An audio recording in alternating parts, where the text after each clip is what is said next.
Hey, hey, hey! Welcome to my cozy corner of the internet. This is Nephilim VA bringing you the 42nd chapter of Inheritance, written by A is for Amy 71 on AO3. Stain happens to be one of my favourite characters in MHA, but it still hurts my heart to see him killing people, so I hope that Izuku is able to help without getting too hurt himself, but will he? Let's find out after the trigger warnings. This fanfiction is for mature audiences with canon-typical violence and a trigger warning for major character death. If that isn't your style, then I recommend Shades of Green, which is written by Maybe As Friendly on AO3. It can be found on my channel. Canon Divergence is the name of the game and indulges the what-ifs of Midoriya Izuku having a quirk. With that being said, the chapter summary is as followed. Stain has to be dealt with. Now I implore you to sit back and relax whilst I read to you.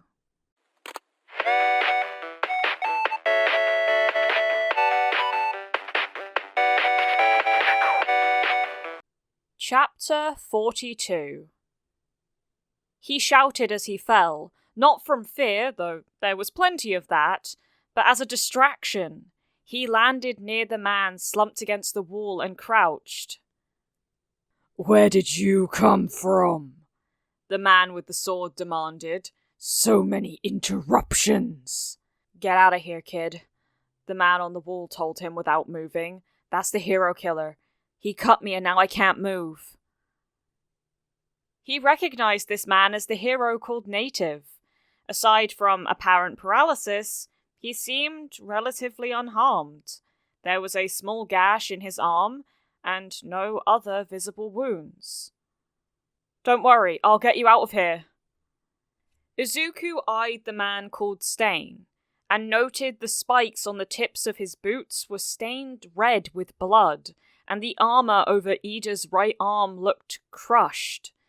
He also had a lot of weapons strapped to his body. The villain was dressed shabbily, with ragged scarves around his neck and a mask with long trailing cloth tails. His face beneath his mask was oddly flat, as if his nose was crushed or absent altogether. His tongue hung from his mouth much like Tsuyu's tended to do, but was pointed and bumpy and grotesque. "Midoriya!" Ida cried out in dismay. "What? How? Get out of here! This has nothing to do with you!"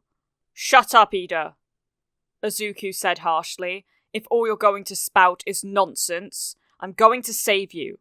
I'm going to save all of you." "Will you? Will you?" Stain asked silkily. At the same time, Torchlight shouted, "Run, kid! Find a hero!" "I am a hero," Izuku told him. "A hero doesn't leave people in danger to save himself." "Well, well, well," Stain said, sounding pleased. "Finally someone with his head in the game. Why do you want to be a hero, kid? Tell me, and I might let you live." Izuku shifted, wondering how much he could charge up one for all before he started glowing. If he could keep this guy talking, it might give Shoto time to muster up some help and get here before this got very, very ugly.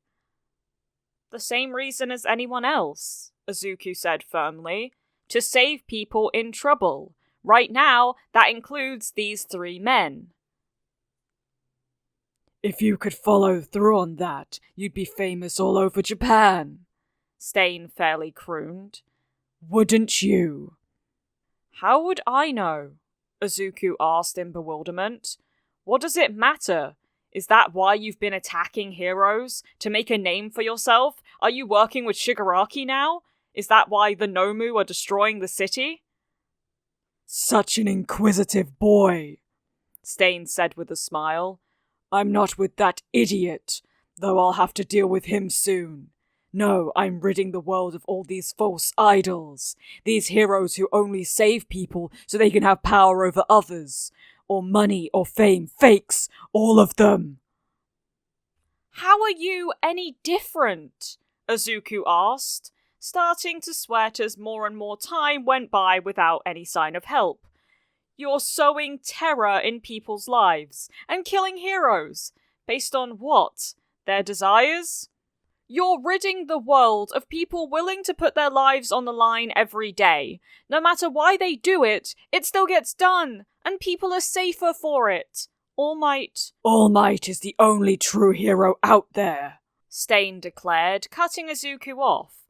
Only he has the purity of heart to call himself a true hero, and he is the only one I will allow to bring me down.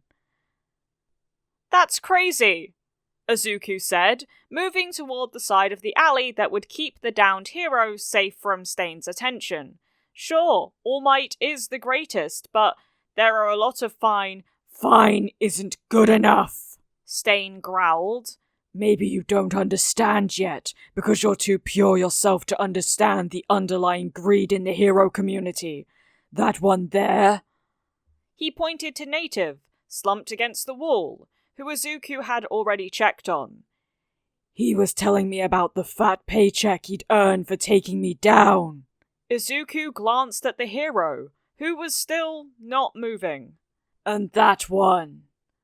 He jabbed his sword in the direction of Ida's prone form. Came here for vengeance, to make me pay for hurting his brother, another wannabe hero with a complex, looking for power over others, and that one sidekick to Endeavor, the most insufferable of them all. I'm doing the world a favor by dispatching them.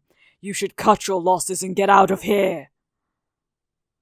Izuku straightened, his fists balled tightly, and green lightning began to crackle faintly over his form. Then I wouldn't be able to call myself a hero. Pity, Stain said. His movement was so fast, Izuku never even saw it. A dagger grazed his cheek, right beside his eye, and buried itself in the bricks behind him. A trickle of blood seeped out of the wound, and he didn't wait to see if he would become paralyzed like the others. He just moved. He began to run, but only got a meter away before he felt a jolt of all his muscles seizing. He fell to the ground like a rag doll, landing in a heap and unable to move any of his limbs. Shit! Stain was standing near the wall, holding a dagger he'd thrown at Izuku. Don't feel too bad, kid. I'm going to let you live. You might actually end up being a decent hero one day, Stain told him. But these others are lost causes. Oh good, a serial killer has taken a liking to me, Izuku thought wildly. Aloud he shouted for the villain to stop. He pleaded with him to spare the others, talking about how Ida was just a student and needed time to learn how to be a proper hero. Izuku kept trying desperately to get the man to monologue again, to buy time, but even though he couldn't see what the villain was doing, he could hear him just fine. His heavy boots on the concrete, and the chains hanging somewhere on his clothes rattling faintly. I'll make their death swift, as my gift to you, starting with your friend, Stain told him. But if you disappoint me, you will not find me merciful when your time comes. No! Izuku shouted himself hoarse as he waited helplessly for the sound of a blade piercing Ida's armor. Just as he was about to fall into the depths of despair, an icy blast tore through the alley, and Izuku felt the ice forming under his body, lifting him up slightly, and sliding him in the direction he knew Stain was standing. A bright light, along with a whoosh sound, filled the air for a second, and Izuku could see flames as he tumbled along the ice. Had Endeavor arrived with Shoto? Was he really that lucky? Well, he was half that lucky. Shoto stood above him as Izuku slid to a stop at his feet.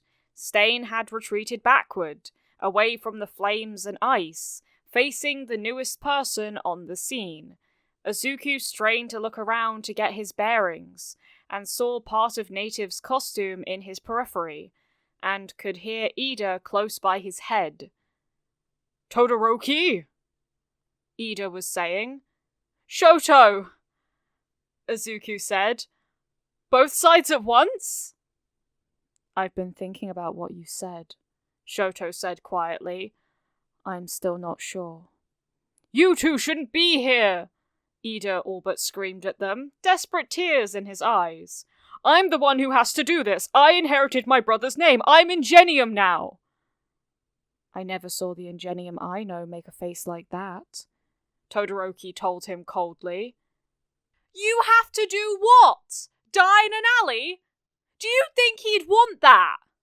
Izuku yelled at him, even though he couldn't see him. Then Stain was charging toward them again, and Shoto put up a huge wall of jagged ice to keep him at bay. Shoto, I think Stain has to ingest your blood to paralyze you, Izuku said. He cut my face and I didn't get paralyzed instantly. It has something to do with the blood. He licked the knife after he cut me, Native confirmed.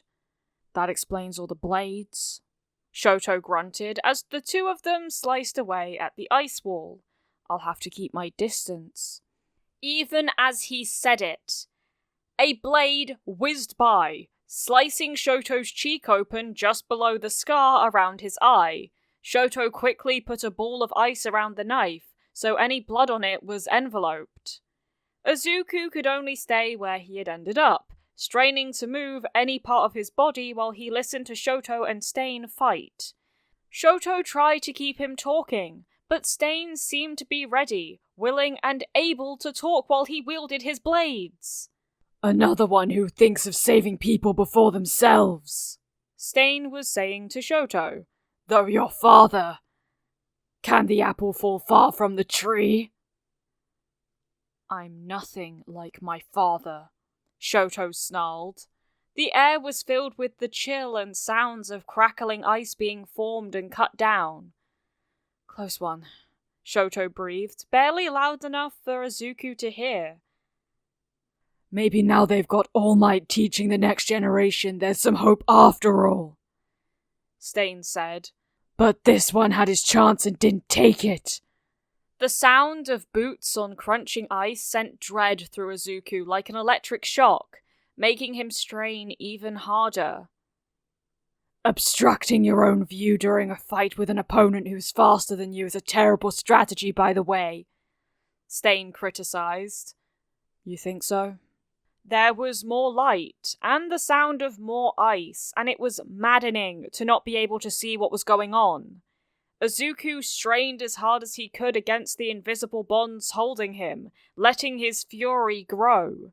His helplessness, the anger at Ida for being so stupid, everything else he'd ever been angry about became fuel for the fire he tried to build inside him. And suddenly, he could move again. He shot forward like a bullet from a gun and used the walls on either side to ping-pong upward faster than his levitation could have managed. He slammed into Stain from the side as the villain was falling downward above Shoto, getting a fistful of scarf and shirt as he dragged the villain away from his friends and two helpless heroes. Mido, Vanguard, Shoto shouted after him. I can suddenly move just fine, Izuku shouted back. Time limit? Shoto called. Izuku didn't think so, since he had been the last to get dropped and Native, Torchlight, and Ida were still down. Looking back to check that his friends were still safe cost him, and Izuku took a sharp elbow jab from Stain in his back. The villain twisted in Izuku's grip and got himself free, leaving Izuku to topple to the ground as Stain skidded to a stop a few meters away. Get out of here, Shoto called to him. Izuku was now facing Stain, halfway between the villain and Shoto. Stain was eyeing him warily, and slowly reached to draw a very large weapon from somewhere behind his back. Izuku used pull as Stain twirled the blade into position, and the enormous serrated Bowie knife flew to Izuku, who didn't dare try to catch it in his hand. He leaned and let it drop behind him, and heard a shht that told Izuku that Shoto had encased it in ice. Interesting, Staines said, keeping a firm grip on the next knife he drew. Seriously, how many knives does this guy have on him? Native asked loudly enough for Izuku to hear. The answer to that was too many, as Izuku ducked multiple small blades that were flung past him while he'd been watching the larger one in Staines' other hand. He heard Shoto gasp, but didn't dare tear his eyes away from his opponent. "Are you okay?" Izuku asked. He worried about the answer, but he also was trying to figure out a way to get to the other side of Stain, so they'd have him surrounded. "Fine," Shoto grated out. "Got nicked." "Hey," Izuku said to Shoto. "I'm gonna try something. Be right back." "Wait, what?" Shoto asked in surprise. Izuku didn't wait to explain, since it would give away his plan anyway. He simply engaged his levitation in combination with bouncing from wall to wall until he was on the roof of the building they were fighting behind. From there, he bolted to the building next door and dropped down to the ground behind Stain, boxing him in a way Izuku wanted. He could hear Shoto telling Ida that if he wanted to help, then he needed to stand up and remember the kind of hero he wanted to be. Izuku had just enough time for Stain to turn around and stare at him in calculating surprise when he charged forward at him, aiming low in an attempt to get his feet out from under him. From there, Shoto should be able to freeze him in place, giving them time to get Ida and the two heroes to safety. The best laid plans can go awry though, and as Izuku was charging for Stain's legs, Ida broke free from his confinement and rocketed forward, taking Stain from behind. The result was Stain being swept off his feet, but getting slammed backward onto Izuku's back by Ida's tackle. Shoto did take the opportunity to freeze Stain in a block of ice, but he also caught Izuku in the process. Once again, Izuku was rendered immobile. Izuku couldn't hear more than muffled sounds, as if from underwater, and his eyes were closed. Even if his eyes were open, he had a feeling that he wouldn't be able to see anything. Shoto's ice was seldom clear. He thought the muffled sounds were coming from Stain, who was struggling to get free. He could feel the villain's muscles bunching against his back. A moment later, Izuku could breathe a little as a narrow hole formed around the area of his mouth, allowing air to get in. He gulped what air he could before attempting to speak. "Stain too! He'll suffocate!" He wasn't sure he was sufficiently loud or if his words were decipherable, but he had to at least try. They weren't murderers. They weren't villains. They weren't like Stain. They couldn't afford to be. It seemed like an eternity that Izuku was frozen there with Stain at his back, and it was an extremely unsettling experience.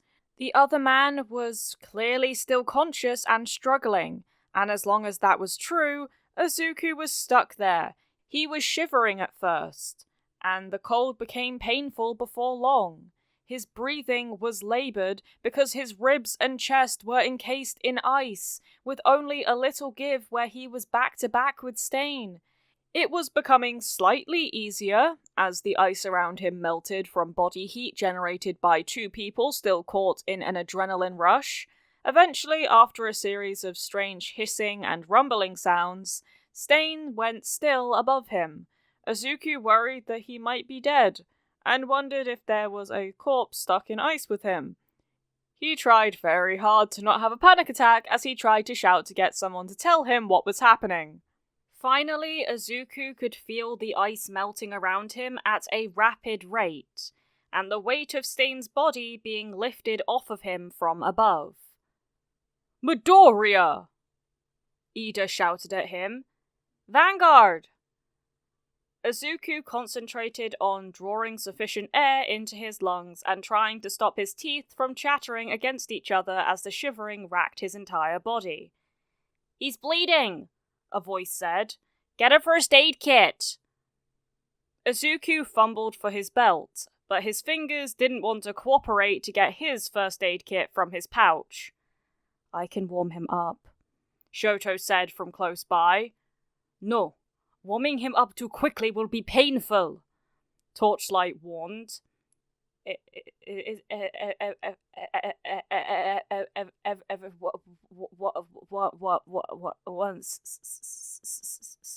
Safe? Izuku managed to get out. He looked around and saw everyone on their feet again, with the addition of Endeavor now being present. We're safe. Stain is restrained and being disarmed right now, Native told him. A plastic metallic emergency blanket was wrapped around Izuku in an effort to get his body to warm up gradually with his own body heat. At the same time, someone was pressing a thick wad of gauze against his ear and jawline and wrapping it around his head from multiple directions. They kept muttering about the bandages sliding off his head. Izuku realized that his headgear was gone at that point, and wondered when that had happened.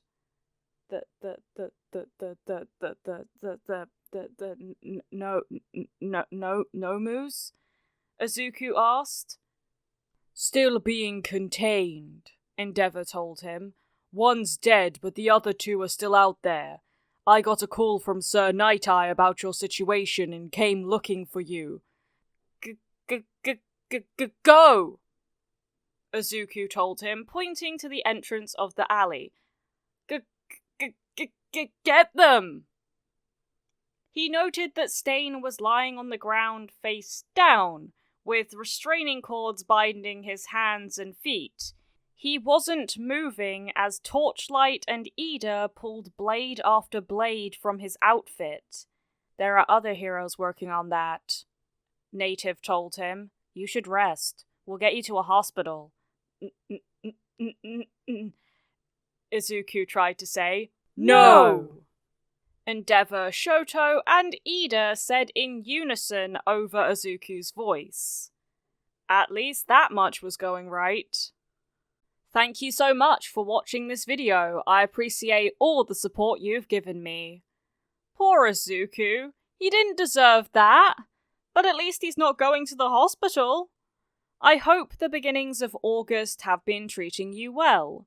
All credits go to the original creator of this fanfiction, A is for Amy71 on AO3.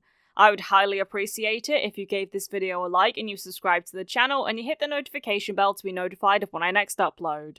There is no pressure to do so though. Thank you for visiting my cozy corner of the internet. Keep growing my sunflowers. Mwah.